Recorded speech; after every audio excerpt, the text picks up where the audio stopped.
Halo, apa kabar? Saya Mama Gina dari Kimba Family. Saya adalah Mom of the Month April, Mother and Beyond. Saksikan wawancara saya. Jangan lupa.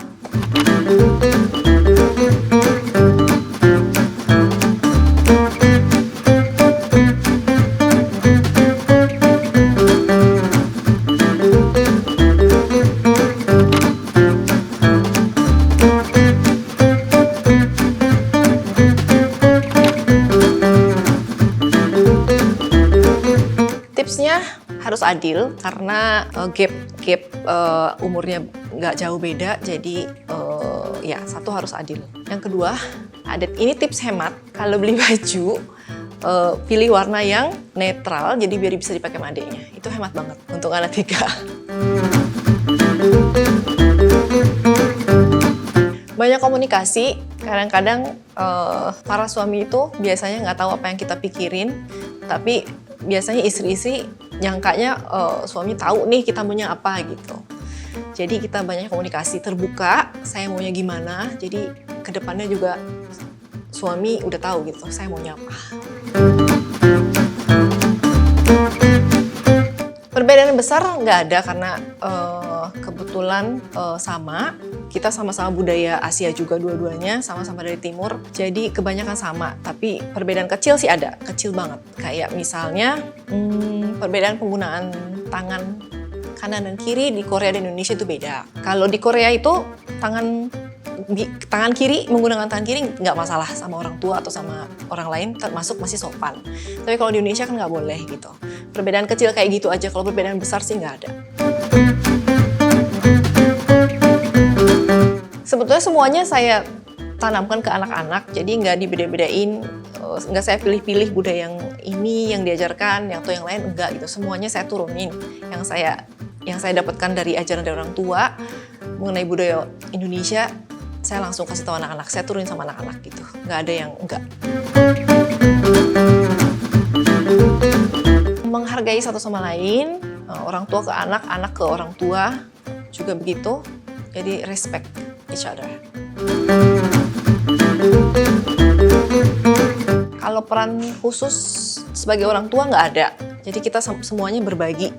Apa-apa berbagi, dibagi 2 gitu. Apa aja juga kadang ngerjain bantuin PR anak-anak juga. Kadang waktu Gio masih kecil juga mandiin anak juga gitu. Nyiapin sarapan juga, saya juga sebaliknya. Jadi yang dibagi-bagi cuma misalnya soal budaya Korea, apa aja yang ngasih tahu. Saya bagian budaya Indonesia gitu. Tapi sebagai orang tua semuanya sama-sama. Pasti. Kayaknya satu anak juga ibu juga lelah karena banyak banget yang diurusinnya. Simple, istirahat, minta istirahat. Misalnya kalau karena di rumah nggak ada siapa-siapa, cuma saya dan suami dan anak-anak, jadi saya minta kalau kecapean, Akang, saya hari ini mau off bersih-bersih, mau nyuci, mau beres-beres, saya mau off dulu istirahat 1 hari, gitu. Abis ini besok mungkin bisa lagi dan gitu aja, jadi istirahat.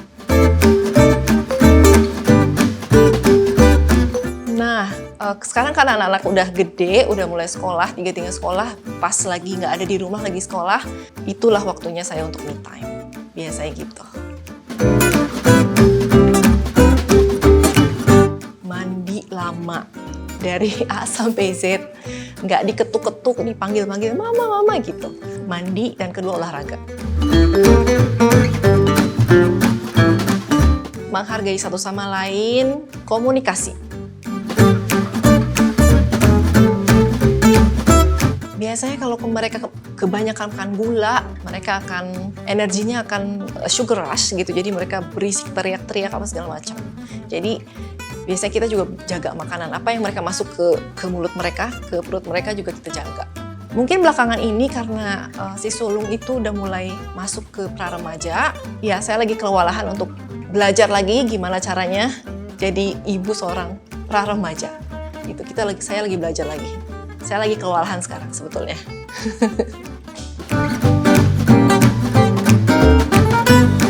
Tidur yang cukup itu penting banget buat ibu-ibu.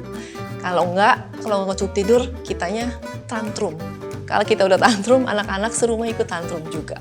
Jadi tidur penting, terus nomor 2-nya berpikir positif.